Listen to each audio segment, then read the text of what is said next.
aux dernières tables rondes. Je vous rappelle qu'il y a 3 tables rondes en même temps. Dans cette salle, vous pourrez assister à une table ronde sur les régions vecteurs du développement économique et de la réindustrialisation. Et en face de ce palais des événements, au Palais des Arts, 2 autres conférences, une sur l'environnement et l'aménagement du territoire, une priorité pour les régions, et une sur les régions au service des entreprises créatrices d'emplois. Pour cette table ronde sur les régions vecteurs du développement économique et de la réindustrialisation, j'appelle à nous rejoindre Thibaut de la Tocnay, Philippe Emery, Joël Mélin et Thibaut Monnier.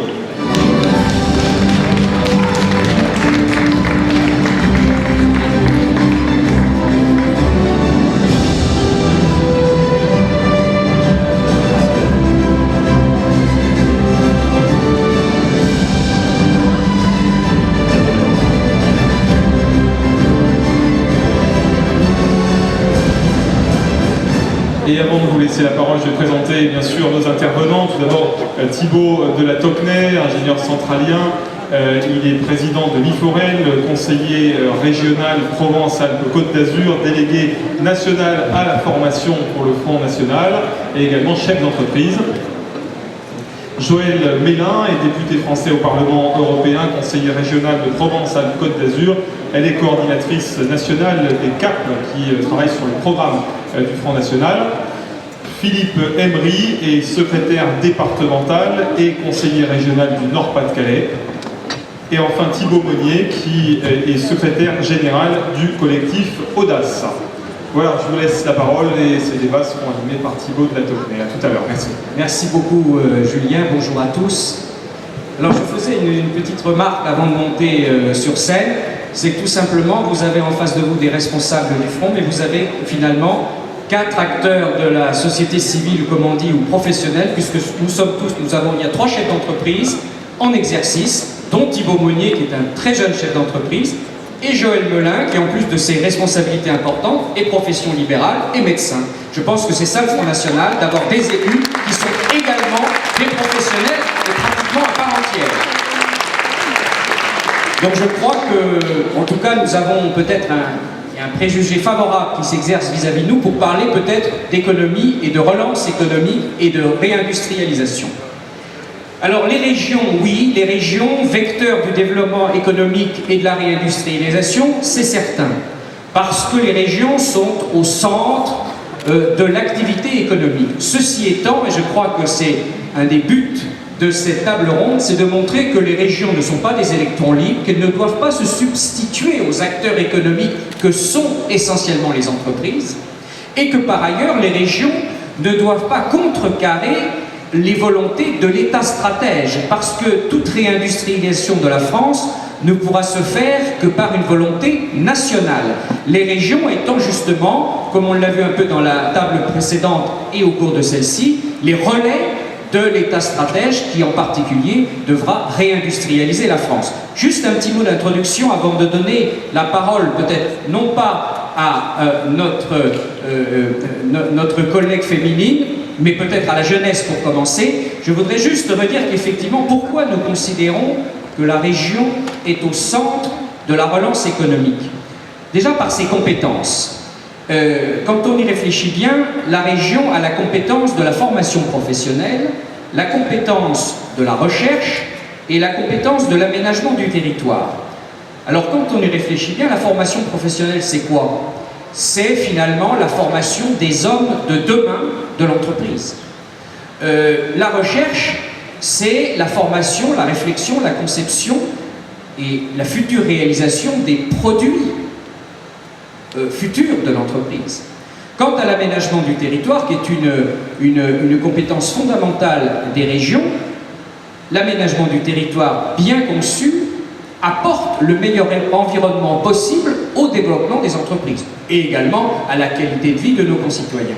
Et on voit qu'effectivement, au-delà de la compétence propre de développement économique, qui en fait se traduit par un certain nombre d'aides économiques, dont en particulier Joël nous parlera tout à l'heure, en fait ça correspond à peine 5% du budget de la région.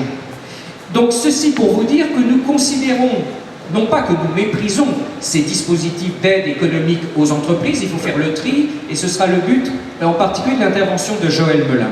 Mais nous considérons que fondamentalement, Le rôle de la région, il est indirect pour relancer l'économie, encore une fois, au service de l'entreprise qui sont les seules créatrices d'emplois. C'est par le biais de la formation professionnelle, c'est par le biais de la recherche et c'est par le biais de l'aménagement du territoire. Mais en comprenant bien qu'il ne s'agit pas de se substituer aux entreprises, en particulier dans le cadre de la formation professionnelle. La région n'est qu'au service, n'est qu'un aiguillon, un harmonisateur de la formation professionnelle qui doit être gérée par les professionnels. Voilà. Alors, je voudrais tout de suite laisser la parole à Thibaut Monnier, qui est secrétaire général du collectif Audace, qui est engagé au sein du Front National, qui va être qui est tête de liste d'ailleurs dans son département pour les régionales, mais qui est chef d'entreprise. Et ça, c'est assez extraordinaire parce que je crois que c'est même à peine à 20 ans, ou peut-être 21 ans, que tu as décidé de reprendre une entreprise industrielle. Et je crois que là, bon, on l'applaudira peut-être après, mais en tout cas, félicitations. À toi la parole. Merci Thibaut. Donc effectivement, j'aimerais vous apporter, chers amis, ma modeste contribution, en tout cas dans l'illustration de la désindustrialisation de la France, puisque à travers mon expérience, effectivement, vous allez comprendre la désertification rurale et hélas, l'évaporation de notre petit centre économique de village, et c'est bien triste pour notre territoire, ce maillage qui faisait la France et la force de nos territoires. Alors, j'aimerais vous plonger dans un paysage assez particulier, c'est celui de la Franche-Comté, pour vous immerger dans cette terre verdoyante où il y a des lacs, des rivières, etc. Et au milieu d'un village, donc vous avez le clocher, classique, avec une allée d'arbres, de platanes, et au bout de cette allée, vous avez une petite usine en chêne des années 50, dans laquelle, pendant 50 ans, des petites munitionnettes, comme je les appelle, des petites ouvrières, ont façonné l'aluminium pour l'anodiser, donc le traiter. Donc de la sous-traitance, non loin de Peugeot Citroën, puisque nous ne sommes pas très loin de Montbéliard. Et en 1959, création de cette société, et en 2008, hélas, une liquidation s'annonce pour plusieurs raisons, à la fois structurelles et conjoncturelles. Un arrêt de la chaîne de production de PSA qui, donc, évidemment, anéantit une grande partie de la production de cette sous-traitance. Une mise aux normes demandée par l'Union européenne par des investissements extrêmement coûteux pour ce genre d'entreprise, de 18-20 personnes. Et hélas, un vol de pièces par des gens du voyage qui passaient par là, avec 100 000 euros de perte pour une petite usine. Donc c'était extrêmement dommageable. Voilà, le tableau est complet. L'insécurité aussi frappe nos entreprises et nos entrepreneurs. Alors, j'étais étudiant en droit à ce moment-là, et je connaissais la gérante dans tous ses états, puisqu'elle avait hérité évidemment de l'industrie de son père. Et je me suis penché sur le cas pratique, je suis sorti de ma fac pour aller mettre les mains dans le cambouis. Et donc je me suis associé avec un camarade et on a décidé de reprendre cette société et d'aller essayer de la redynamiser, d'essayer de lui apporter une nouvelle fraîcheur. Et donc aujourd'hui on a réussi, puisqu'on a réussi à relancer l'activité et à recréer les vingtaines d'emplois qui étaient perdus dans ce petit village économique.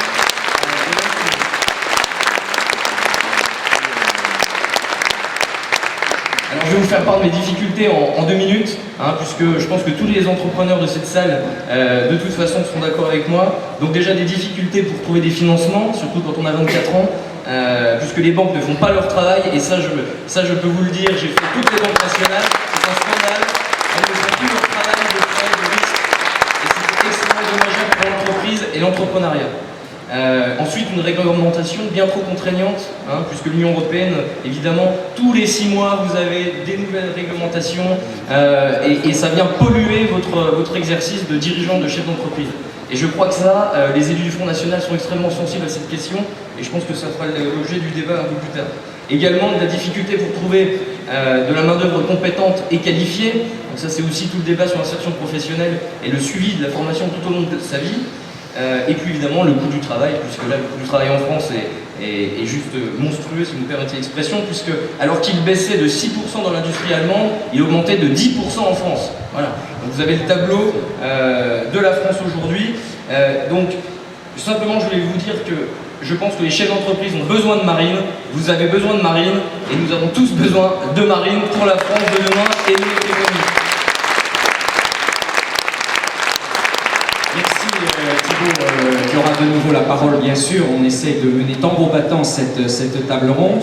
Merci de ton intervention. Je laisse la parole à Joël Melin, qui a beaucoup de casquettes, mais qui est en particulier passionné par le monde des TPE. C'est peut-être parce qu'elle est profession libérale, mais plus généralement, Joël, je voudrais que tu nous dresses un état un petit peu de la situation des TPE, des très petites entreprises et des indépendants au sein du tissu économique français. Eh bien, merci à toi Thibault de m'avoir permis de participer à cette table ronde. L'état actuel des TPE qui sont habituellement appelées professions indépendantes, c'est-à-dire, je vous rappelle, les commerçants et les artisans, toutes les professions indépendantes et libérales, vous savez toutes celles que M. Macron voulait fusiller il y a encore quelques semaines, et puis les exploitants agricoles. Alors c'est un tissu typiquement français qui assure le maillage territorial d'une façon remarquable, et dès qu'une de ces professions n'est plus en capacité de rendre le service de proximité et de qualité qu'on attend de lui, eh bien c'est toute une petite zone territoriale qui souffre.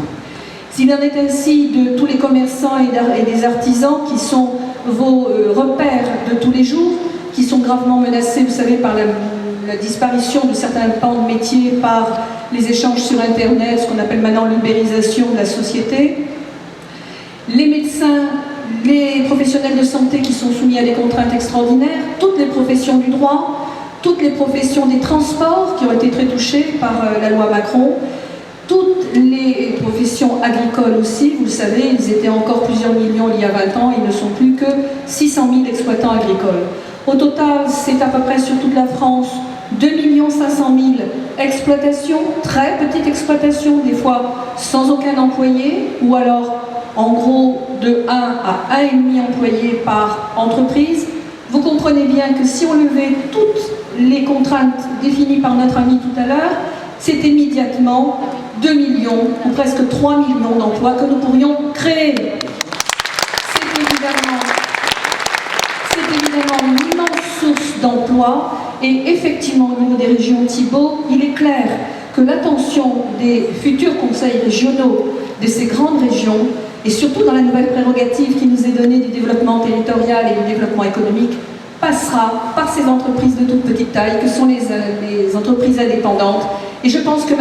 Macron a commis un crime réel à leur égard en voulant les faire disparaître de la façon très agressive de la société. Merci Joël. On va bien sûr de nouveau la parole. Et j'ajoute ce point qui est une constatation tout à fait vérifiée, c'est que plus l'entreprise est petite, jusqu'au TPE, plus elle a une capacité à embaucher. C'est une réalité économique bien connue. D'ailleurs, souvent, des artisans commerçants, alors bien sûr, il y a toutes les contraintes, mais là, la région a un rôle pour essayer de les libérer de ces contraintes et leur permettre de créer un emploi. Je vous signale que ça a longtemps été un slogan du Front National. Dans leur ensemble, les PME créent 10 fois plus d'emplois sur une même période que les grands groupes. Voilà. Et plus la taille de l'entreprise est petite, plus elle a une capacité, il y a un potentiel, il y a un gisement de création d'emplois. Et ça, merci d'avoir mis le doigt dessus, cher Joël. Philippe Emery, vous êtes chef d'entreprise, vous êtes le président du groupe Nord-Pas-de-Calais à la région, vous êtes un lieutenant actif de la campagne de Marine Le Pen, puisque Marine va essayer de prendre la région Nord-Pas-de-Calais, et c'est pratiquement acquis. Allez, bon, en tout cas, on vous souhaite vraiment le grand succès, comme à nous en PACA, d'ailleurs avec Marion et d'autres encore. Alors, cher Philippe Emery, justement, je voudrais que vous nous parliez un petit peu plutôt cette fois-ci non plus des TPE, mais des PME et des PMI, et de tout ce qu'il faut dire pour la situation de ces PME et PMI, et un petit peu ce que les régions peuvent faire pour elles. Merci Thibault, je te répondrai que rien n'est jamais gagné dans la vie. Je vous parle aujourd'hui, je dirais, avec une triple culture, puisque je suis un entrepreneur de bâtiment et que cette entreprise qui a été créée en 1948 par mes parents, aujourd'hui, je l'ai transmise à mon fils, donc est une troisième génération d'une TPE. Qu'en même temps, j'ai mené de front un engagement politique au Front National en tant que conseiller régional et une troisième vie en étant militant syndical au sein d'organisations professionnelles, la Fédération française du bâtiment, ce qui m'a permis de me coltiner différents ministères et de savoir quelle est l'inertie de ce monde. Un entrepreneur, c'est quelqu'un qui a pour obligation une culture de résultat. Son lot quotidien, c'est le risque et l'incertitude du lendemain. Le capitaine Sergent avait dit il y a quelques dizaines d'années qu'il avait mis sa peau au bout de ses idées. Un entrepreneur met tous les jours son patrimoine au bout de ses décisions.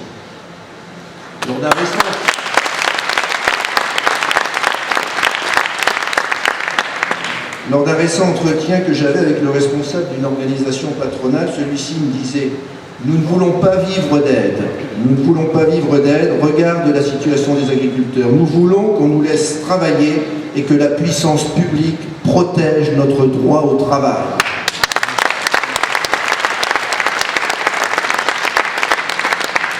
Alors, quelle peut être l'action des régions? Le dire avec modestie. Tout d'abord parce que quand on regarde le budget des conseils régionaux, alors je vais vous parler du Nord-Pas-de-Calais et de la Picardie, sur 3,4 milliards de budget fusionné, au chapitre 930 actions économiques pour le Nord-Pas-de-Calais, c'est 54,4 millions, pour la Picardie, c'est 29,6 millions, 84 millions, en gros, on est à 3% dans ce qu'on appelle l'action économique. Mais l'action économique, comme l'a rappelé Thibault, ce n'est pas que cela, c'est également l'aménagement du territoire, c'est également la formation professionnelle. Vous dire donc que notre engagement budgétaire, il est faible, même si nous pouvons l'augmenter, nous l'augmenterons de manière marginale parce que un conseil régional a des compétences qu'il doit exercer. Compétences sur les lycées, compétences sur les transports. Pour nos deux régions, Nord-Pas-de-Calais, Picardie, mais c'est comme ça pour l'ensemble des régions de France, ces deux compétences lui mangent à peu près plus de 40% de son budget. Donc ça veut dire que l'augmentation va être marginale. Donc nous allons faire peu, mais ce que nous avons à faire avec peu de moyens, nous devons le faire bien, parce que nos moyens faibles, nous avons donc l'obligation de le concentrer sur des objectifs ciblés et clairs, et j'en ai retenu 4. Il faut mettre l'institution au service de l'économie et de l'emploi local, et j'y reviendrai après dans la deuxième partie. C'est avec la valorisation du patrimoine historique, c'est avec l'utilisation du levier de la commande publique. Deuxième objectif, il faut être en accompagnement des TPE et des PME et des acteurs économiques, créateurs d'emplois, des non délocalisables. Troisième objectif, il faut développer les outils financiers publics en lien avec les investisseurs privés de capital risque sur 3 axes. Transmission, reprise d'entreprise, développement de l'innovation, accompagnement des mutations. Il faut effectivement, comme l'a dit Thibault, répondre à la frilosité et au conservatisme du monde bancaire. Moi, pour définir un banquier, je dis souvent que c'est quelqu'un qui te prête un parapluie quand il fait beau et qui te le retire quand il pleut.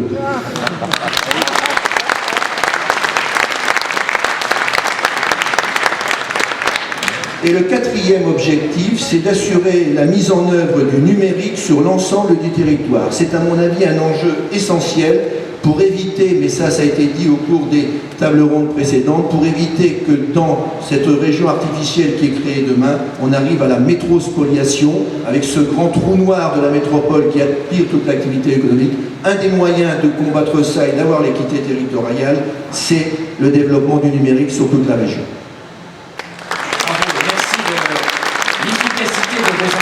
On va pouvoir comme ça vous redonner la parole à plusieurs reprises. Je voudrais donner quelques chiffres pour recadrer notre débat. Comme vous le savez, c'est donc les régions vecteurs du développement économique et de la réindustrialisation.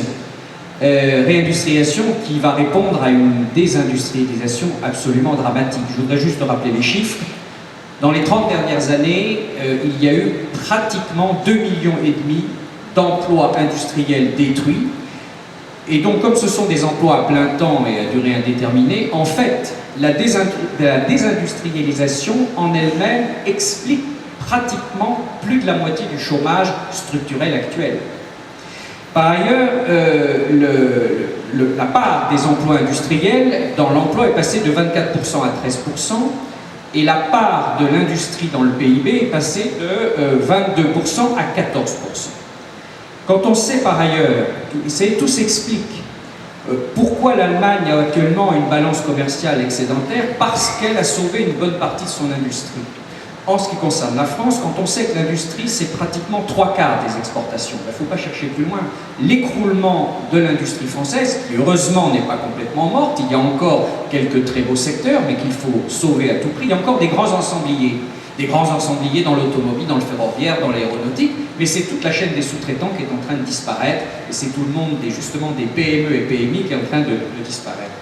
Mais on comprend bien que le rôle de l'industrie est fondamental, c'est le cœur d'une relance économique. C'est pour ça que nous insistons beaucoup sur la réindustrialisation, car l'industrie, dans une société développée, ça a 3 vertus principales. Premièrement, on sait, les études le démontrent, c'est pour ça qu'il faut bien comprendre qu'il est fondamental de sauver notre industrie, c'est que lorsqu'on investit 1 euro, justement, dans le secteur industriel, ça génère en aval 0,6 à 0,7 euros de richesse par le biais des sous-traitants. Or, et de toute la chaîne qui est liée à l'industrie, quand vous investissez 1 euro dans les services, vous ne générez que 0,3 euros. Donc on comprend qu'il y a dans l'industrie un effet d'entraînement fondamental et inégalé dans toute la chaîne économique.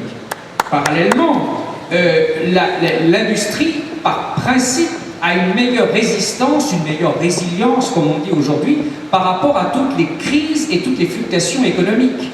Parce que par définition, ce sont des métiers plus solides qui ne dépendent pas, en général, ou en tout cas à la marge, par exemple, du cours des matières premières. Comme il y a beaucoup de valeur ajoutée dans la création des produits industriels, on comprend qu'il y a une meilleure résistance, encore une fois, du secteur industriel par rapport à tous les autres secteurs, en cas de crise ou même de fluctuation économique. Et enfin, bien évidemment, l'indépendance d'une nation, eh bien, se mesure à son degré d'industrialisation. Parce que quand vous créez vos propres produits, vous êtes indépendant dans le domaine de l'énergie, vous êtes indépendant dans le domaine des télécoms, vous êtes indépendant dans le domaine de la chimie, dans le domaine de l'agroalimentaire. En bref, vous êtes indépendant à tous les niveaux. Donc en fait, l'industrie a d'énormes vertus en ce qui concerne l'ancrage économique puissant d'une nation. Donc je voulais simplement dire cela avant de céder de nouveau la parole à Thibaut Monnier pour lui demander un petit peu plus précisément quel écueil il a rencontré pour le développement. Parce qu'on l'a bien compris, avec le culot de la jeunesse, parce qu'en plus, si je puis me permettre, tu avais fait des études de droit, donc c'est d'autant plus valeureux d'avoir été dans l'industrie. Bravo, tu as sauvé cette entreprise, mais est-ce que, à ton avis, s'il y avait eu des dispositifs un peu plus efficaces à ta disposition, est-ce que tu n'aurais pas pu développer plus vite ton entreprise? C'est une deuxième notion en quelque sorte. Oui, effectivement, Thibaut. Alors il est certain que en arrivant dans le banquier avec une demande de prêt très modeste finalement, il aurait fallu dès le départ arriver avec un capital plus important, ou en tout cas un accompagnement peut-être de la région ou d'autres structures au niveau du capital développement. Donc c'est un système qui permet effectivement de trouver des partenaires qui s'engagent dans notre société et qui permet tout de suite d'aller chercher du marché, souvent pour externaliser, pour aller chercher des marchés à l'étranger. Et justement, tu parlais de balance commerciale, je crois qu'il serait temps de porter nos industries et d'être fiers de notre industrie et d'être fiers de nos chefs d'entreprise. Merci. Alors justement, je vais passer la parole parce que je sais qu'il a abordé également ce sujet. Tu as parlé de capital développement et c'était un petit peu ce que justement tu en as reparlé. C'est que justement, nous savons aujourd'hui, il y a eu des études d'un organisme que nous connaissons bien, qui fait du bon travail. Ces analyses ne sont pas toujours exactement les nôtres sur le plan politique. Je veux parler de l'IFRA, anciennement dirigé par Bernard Zimmer, qui est un polytechnicien brillant, un polytechnicien qui a créé son entreprise de mécanique aux États-Unis, une mécanique de haute précision et qui est un très grand chef d'entreprise. Et à la tête de l'IFRAP, il a fait beaucoup d'études sur le monde de l'entreprise et le monde économique. Et justement, une étude récente avait montré tout simplement que les PME françaises, et particulièrement les PMI, dans toutes les strates, c'est-à-dire selon tous les tranches de chiffre d'affaires, étaient en moyenne 4 fois moins capitalisées que les entreprises britanniques, par exemple. C'est-à-dire qu'en fonds propres, les PMI françaises sont 4 fois moins capitalisées, donc ont une capacité d'action 4 fois moindre. Donc, justement, je voudrais un mot, parce que ça, nous comptons le faire dans les différents dispositifs d'aides économiques de la région, qui sont des aides, mais qui ne sont pas des subventions. Tout ce qui est capital investissement, depuis le capital amorçage, qui est en quelque sorte le début de la naissance d'une entreprise, capital création, post-création, un langage un peu technique, en fait, tout au long de la vie d'une entreprise, depuis sa naissance jusqu'à sa transmission, il y a besoin souvent d'apports de fonds propres pour pouvoir relancer le développement de cette entreprise. Et là, je pense que la région a un rôle à jouer, non pas avec l'argent des concitoyens, mais l'argent des banques que la région se sera chargée de convaincre, si possible, avec certaines pressions. C'est à toi la parole pour embrayer sur ce capital investissement qu'il est absolument nécessaire de relancer au service de l'entreprise. Bien, merci Thibault. Donc vous me pardonnerez si à un moment je suis un peu trop technique, mais je vous ai dit que dans les 4 objectifs qu'on se fixait, il y avait l'accompagnement des TPE et des acteurs économiques créateurs d'emplois non délocalisables. Dans ces acteurs économiques, il y a bien entendu les entreprises innovantes, et pour cela, il faut développer des outils financiers. Alors ces outils financiers, ça peut être les outils financiers de l'institution régionale, outils financiers dans lesquels elle apporte en capital, mais elle n'apporte pas en capital seule. Comme l'a dit Thibault, cela se fait de manière générale avec le monde bancaire régional et plus particulièrement avec les banques, je dirais, mutualistes, Crédit Mutuel, Crédit Agricole. Au sein de la région Nord-Pas-de-Calais, il y a la FINORPA. La FINORPA est un outil financier public qui aide à accompagner des mutations, à accompagner des développements, qui a créé un fonds d'amorçage, et d'ailleurs ce fonds d'amorçage, ils l'ont aujourd'hui créé pour qu'il ait une action conjointe avec Champagne, Ardennes et Lorraine. Donc maintenant, avec la nouvelle région, il faudra, à mon avis, l'étendre à cette autre région. Je pense que nous avons des moyens concrets de pression sur le monde bancaire. Pourquoi? Parce que à la tête d'une région. Et pourquoi? Parce que ce qu'on constate dans la manière aujourd'hui dont fonctionne un conseil régional, c'est qu'en général, chaque vice-président est attaché à son précaré et qu'il n'y a pas d'action globale et transversale. Je m'explique. Les régions sont endettées. Par exemple, la région de Nord-Pas-de-Calais est endettée à hauteur de 2,5 milliards d'euros. La région Picardie est endettée à hauteur de 1 milliard d'euros. Vous n'allez pas me dire que quand on va négocier un crédit revolving de 200, 300, 400 millions, lorsque le conseil régional collectivité publique va négocier des emprunts pour acheter des rames de TER, au moment où il met en concurrence les établissements bancaires, il peut bien mettre dans le cahier des charges. Dans le cahier des charges, vous allez, vous, peut-être être adjudicataire et remporter cet appel d'offres, mais nous mettons dans le critère que, par exemple, les prêts aux entreprises TPE, PME soient en augmentation pour que vous relocalisiez votre action sur le territoire. Après tout, ce que je vous décris là, ce sont des processus qui sont déjà en cours. Lorsqu'un grand groupe type Total ou autre ferme une usine, on l'oblige à faire un contrat de revitalisation territoriale. Et donc la région a des moyens concrets parce qu'elle est en relation avec le monde bancaire, parce qu'elle est un client de ce monde bancaire, de mettre un certain nombre de critères ou de clauses dans son marché public. Mais après, je reviendrai sur la commande publique. Ça, c'est le premier point. Deuxième point, il faut aussi travailler avec ceux qui sont dans l'outil, dans ce que j'appelle les capital riskers, les business angels ou autres. Ces gens-là, si on les accompagne, si on arrive à travailler gagnant-gagnant en apportant notre proximité, je pense qu'on peut faire des choses. Et puis, je pense qu'il faut également être très attentif aux évolutions.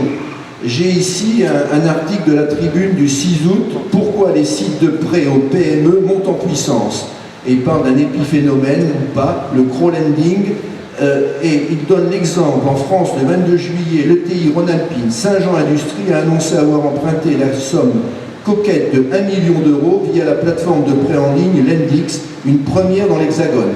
Peut-être cet équipementier automobile et aéronautique qui emploie près de 2000 salariés et réalise un chiffre d'affaires de 184 millions, aurait-il emprunté encore davantage si la réglementation du financement participatif n'imposait pas précisément un plafond de 1 million d'euros par projet? Il y a à l'évidence dans ce monde qui bouge des opportunités qui s'offrent et je pense que la région qui est, parce que notre rôle c'est d'être à l'écoute de ce monde qui bouge, c'est d'accompagner ces changements là où ils peuvent être bénéfiques aux TPE-PME. Voilà pour le financement. Merci beaucoup et Joël Molin, vous allez rebondir sur tes propos. Oui, concernant, et si je m'en tiens aux professions indépendantes, elles n'ont jamais rien demandé à personne. Un toubib qui s'installe, une infirmière qui s'installe, elle n'a pas fait d'études d'économie, elle n'a pas fait d'études de gestion, elle a 0 francs, 0 centimes dans la poche, elle part avec des dettes, mais elle part pour un boulot qu'elle croit intéressant, qu'elle croit utile à la société. Et si je vous rappelle le rôle des pharmaciens, les pharmaciens justement avaient des avantages de clause d'installation au motif qu'ils étaient des maillons du, ce qu'on appelait même le maillage territorial, c'est-à-dire que leur seule présence permettait à des populations de rester sur zone, sur des villages où en annexe il y avait des petites entreprises qui pouvaient permettre des emplois locaux. Dès l'instant qu'il y a eu la désertification, alors qui a fait l'œuf, qui a fait la poule? Est-ce que c'est la disparition des services publics? Est-ce que c'est parce que les personnes âgées n'ont pas trouvé sur place tous les services qu'ils attendaient? Est-ce que les médecins n'ont plus été, les professionnels de santé n'ont plus été dévoués? Est-ce que les services à rendre d'avocats, d'ambulanciers, de taxis se sont déplacés avec le système de tout ce qu'on a appelé tout à l'heure la métropolisation, c'est-à-dire le déplacement des populations des campagnes vers les villes? Le résultat des courses, c'est qu'on a des zones entières où il n'y a plus les services. Or, ce sont des services de proximité, je l'ai dit tout à l'heure, et des services de qualité. Ce sont des services personnalisés à la française. Ça, nous y tenons beaucoup. Pour autant, tous ces gens-là ne demandent rien à personne. Ils ne demandent rien à personne. Ils se lèvent le matin, ils bossent, ils rentrent tard chez eux le soir, et le samedi et le dimanche, ils font la comptabilité. Simplement, les temps changent, ils sont de plus en plus en péril et il va falloir que la région pense à eux. Alors, un petit rappel de doctrine quand même. Nous en avons parlé, Thibault, ensemble à la région 1000 fois. Il est entendu au Front National qu'il n'est pas d'usage de donner des subventions aux particuliers. Donc ça, des subventions aux particuliers, ça ne se fait pas parce que tout un chacun doit précisément prendre ses responsabilités. C'est notre façon de voir les choses. Pour autant que nous ayons un État que Marine appelle État stratège, que nous allons appeler maintenant région stratège, c'est-à-dire que le niveau de fonctionnement, que ce soit l'État ou la région, offre à toute personne qui veut développer une activité professionnelle le cadre sécuritaire de toutes ces activités. Il faut qu'il y ait effectivement une desserte d'aménagement du territoire. Nous sommes dans le cadre de la région, avec des routes, avec des trains, avec des voies fluviales si nécessaire, avec des parkings, avec des services à proximité, des services publics. Il faut que le courrier parte. Si dès l'instant qu'une entreprise n'a pas le courrier, un jour J, elle peut perdre le marché. Il faut qu'en annexe, il y ait tout un environnement de sécurité. La région va donc devenir stratège, ça va être une de ses prérogatives. Et à ce moment-là, tout un chacun va se lever le matin et pour bosser. Là où c'est un peu plus problématique, c'est qu'on s'aperçoit que toutes les professions dont je vous ai parlé tout à l'heure sont de plus en plus démotivées parce que prises au collègue. Et souvent, là c'est un autre aspect qui apparaît de la région, qui est la formation professionnelle, elles se trouvent privées d'aide. Je pense entre autres aux commerçants et aux artisans qui ne trouvent plus à la fois de personnes pour les aider, mais aussi pour reprendre leurs entreprises. Voilà pourquoi nous suggérerons, si tu le permets Thibault, la multiplication des GIEC. Alors les GIEC, vous ne savez pas tous ce que c'est, ce sont des groupements interentreprises d'emplois qualifiés qui permettent donc, avec un dispositif qui met en relation à la fois des groupements d'entrepreneurs, mais on peut envisager maintenant de provoquer des groupements d'entrepreneurs de libéraux, ça ne se fait pas. Il y a quelques regroupements, mais c'est plutôt corporatif ou syndical. On peut envisager sur des bassins d'emploi, sur des zones assez définies, de créer des groupements d'employeurs que ces employeurs soient mis en face de structures mixtes qui comprennent des formateurs, eux-mêmes en accord avec les pouvoirs publics locaux, généralement ça se passe bien, et ces entrepreneurs se disent, voilà, moi j'ai besoin d'un apprenti boucher, puis ensuite d'un boucher auprès de moi dans les 4 mois. Je vous demande de bien vouloir le former. L'entreprise répond en face, ok, dans 4 mois vous avez un boucher. Idem pour les boulangers, idem pour des maintenances de chaînes industrielles, tout ce qui va être la commande locale, pour des emplois qui sont au départ des emplois non qualifiés, qui vont bénéficier d'une petite ou moyenne qualification, mais avec une rotation et une formation sur place très intéressante. Et là, les exemples que j'ai autour de moi montrent que c'est une source d'emploi, et surtout de l'emploi de qualité, parce qu'un emploi local, un emploi motivé, qui permet à ce moment-là aux familles de voir leurs enfants garder un travail sur place. Je crois que c'est une piste portée par le Front National, à laquelle nous allons réfléchir très fort, et qui me semble tout à fait convenir aussi aux indépendants, aux agriculteurs, comme aux taxis, comme aux avocats pour avoir des personnes de réception, des choses comme ça, et bien entendu tous nos artisans et commerçants qui n'arrivent plus à se faire aider et qui ferment tout bêtement leur boutique et à la place on retrouve un kebab. C'est pas forcément intéressant pour nous.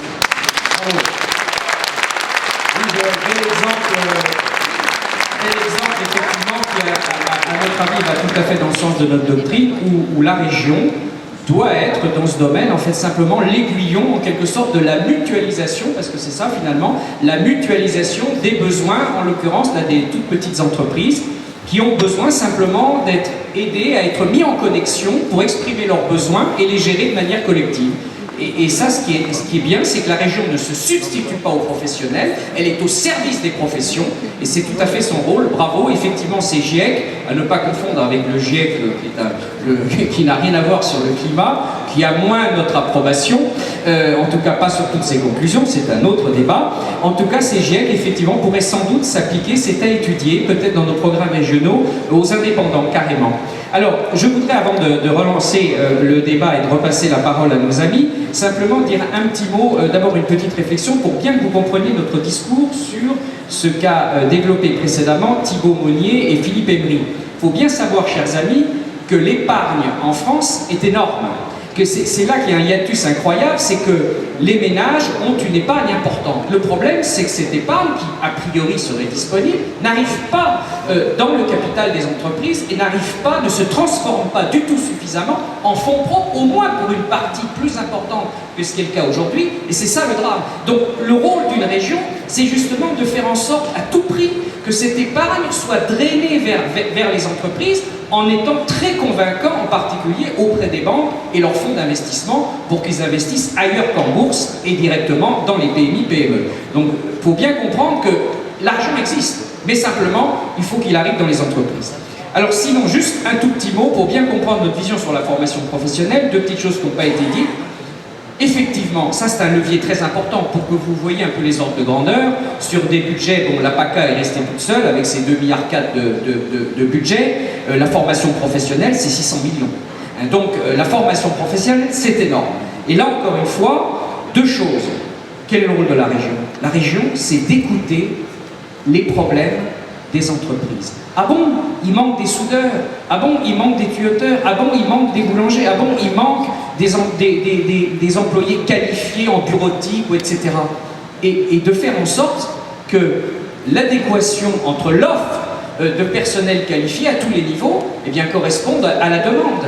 C'est ça le rôle. C'est essayer que cette formation professionnelle ne fabrique pas des jeunes qui ne servent à rien et que dans le même temps, les chefs d'entreprise à tous les niveaux aient un problème pour trouver des emplois qui correspondent à leurs besoins. Et c'est le cas aujourd'hui. Et c'est pour ça d'ailleurs que là, dès que nous voyons que la formation professionnelle, un organisme de formation professionnelle est géré directement, soit par les CFA, soit par des chambres consulaires, soit par des fédérations professionnelles, généralement, pas toujours, il faut se méfier aussi, peut-être parfois un peu de corruption. Alors ça, c'est aussi notre rôle, parce qu'il y a aussi de l'argent qui est gaspillé. Mais bon, on peut estimer que sans doute, la fameuse adéquation entre l'offre et la demande sera satisfaite au niveau personnel qualifié. Bon, mais également un autre point. Moi, je pense que le jour où les ingénieurs eux-mêmes seront issus de la formation professionnelle, comme en Allemagne, Il faut savoir qu'en Allemagne, l'apprentissage, qui est le cheval essentiel, enfin en tout cas de la formation professionnelle, est très peu développé en France parce que c'est justement mal fait, il faut l'adapter à l'entreprise. Et là, sans doute, Philippe a peut-être quelque chose à rajouter. Mais il faut savoir qu'en Allemagne, la moitié des ingénieurs sont issus de la formation professionnelle et plus spécifiquement de l'apprentissage. Ça veut dire qu'ils ont fait leurs armes en partie dans les entreprises. Et ça, c'est évident qu'au bout du compte, il y a une adéquation entre l'offre et la demande. Et quand vous êtes formé par la formation professionnelle et non pas par l'université ou par un cursus plus universitaire, vous trouvez un emploi au bout de votre formation. Voilà. Et en ce qui concerne la recherche, je voudrais simplement dire, et je termine juste là-dessus avant de redonner la parole à nos amis, mais c'est important et c'est un peu moins connu, la région a également la compétence de la recherche. Alors, de la recherche, pourquoi? En tout cas de la recherche publique.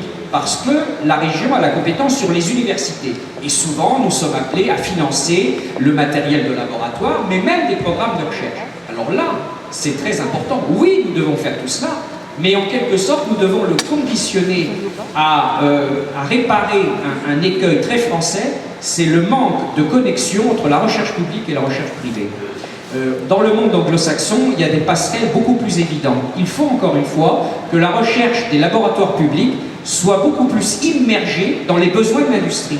Voilà un rôle important pour la région, qui ne coûte rien aux contribuables, mais qui encore est là pour mettre de l'huile dans les rouages et pour faire en sorte que la recherche soit au service de l'entreprise, créatrice non pas cette fois-ci directement d'emploi, mais de nouveaux produits qui vont réellement être des produits qui vont permettre de prendre des parts de marché et donc de créer des emplois. Donc la région doit être intelligente en ce qui concerne le soutien à la recherche, en établissant des liens plus étroits entre recherche publique et recherche privée. Philippe, je sens que tu as plein de choses à dire.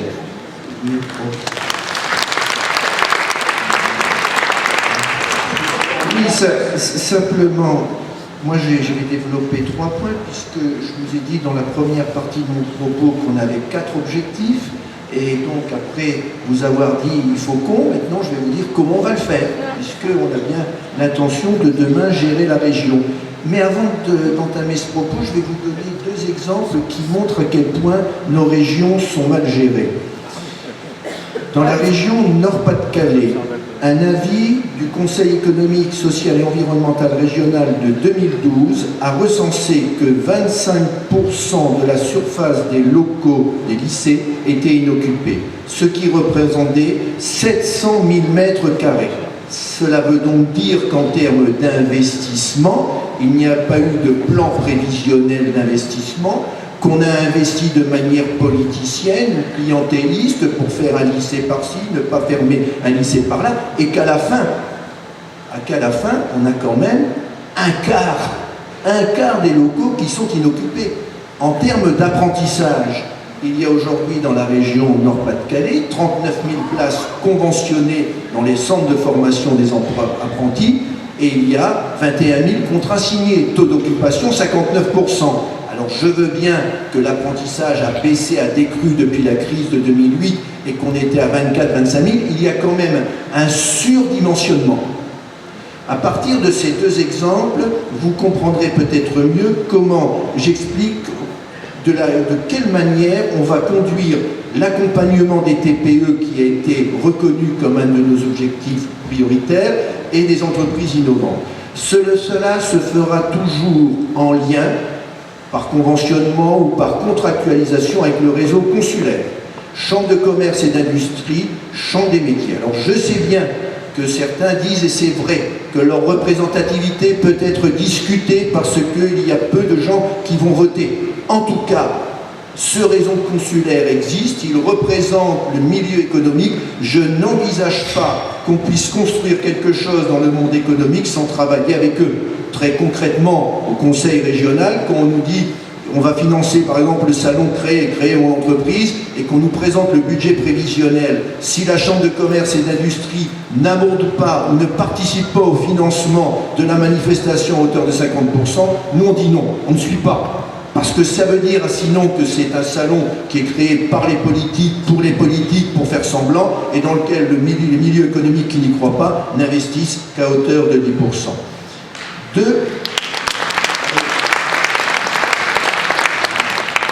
si vous regardez, le texte de loi dit que la région va impulser la stratégie.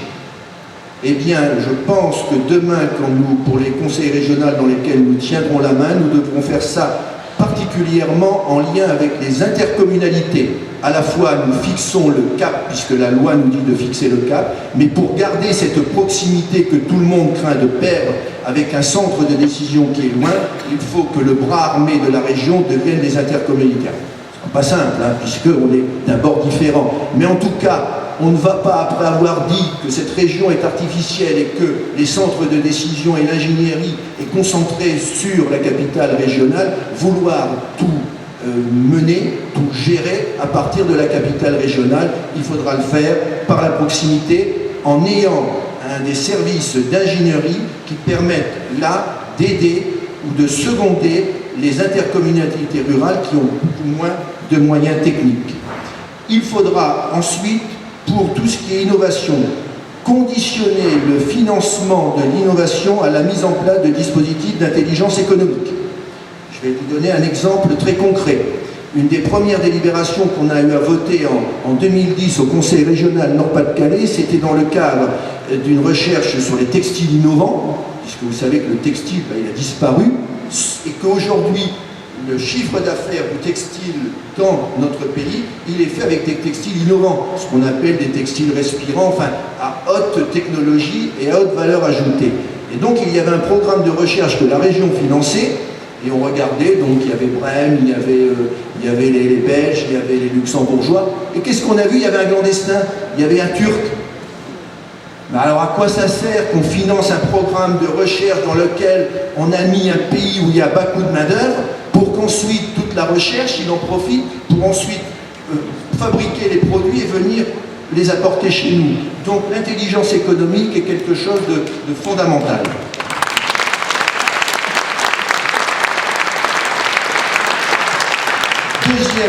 Deuxième élément, et vous remarquerez que dans tout ce que je dis, et je pense à ce qu'a dit Dutheil de la Rochère, il ne faut surtout pas que les régions soient une sorte de moins-disant. Moi, pour que tu implantes ton industrie, je vais te donner une aide. Tout ce que je vous décris, ce sont des choses très endogènes. Il n'est pas question de s'inscrire dans la mondialisation, parce que la mondialisation se nourrit de la compétition des territoires et du dumping social.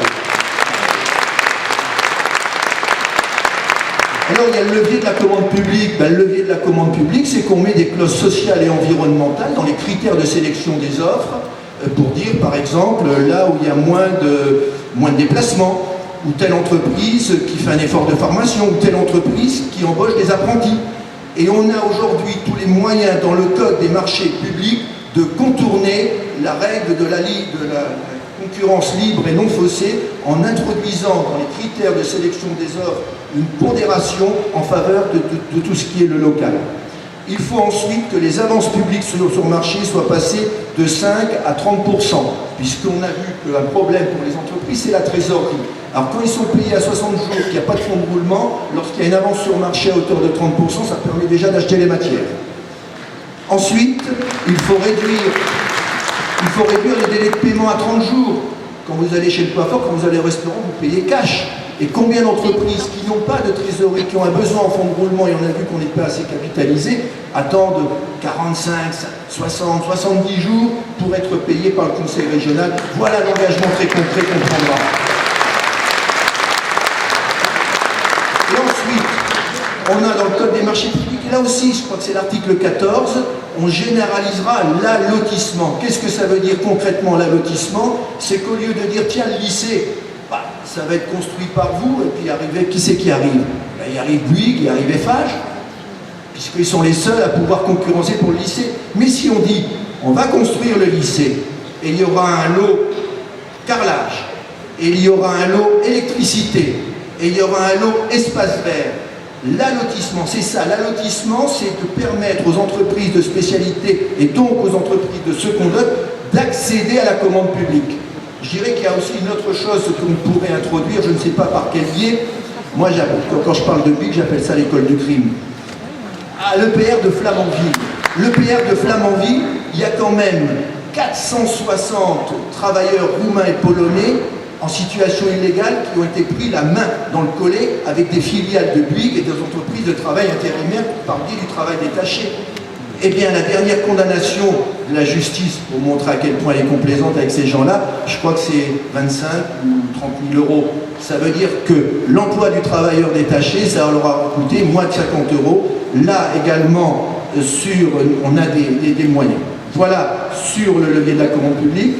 Ensuite, tout ce qui est valorisation du patrimoine historique, parce que ça permet l'attractivité du territoire. On me dit, je pense qu'il faut que je...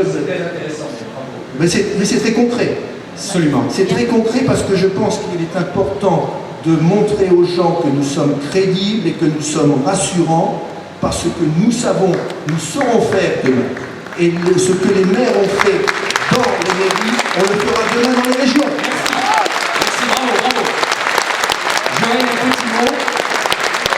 Très rapidement, il y a 3 points qui me tiennent à cœur lorsqu'on en allait travailler ensemble, quand on était à la région ensemble.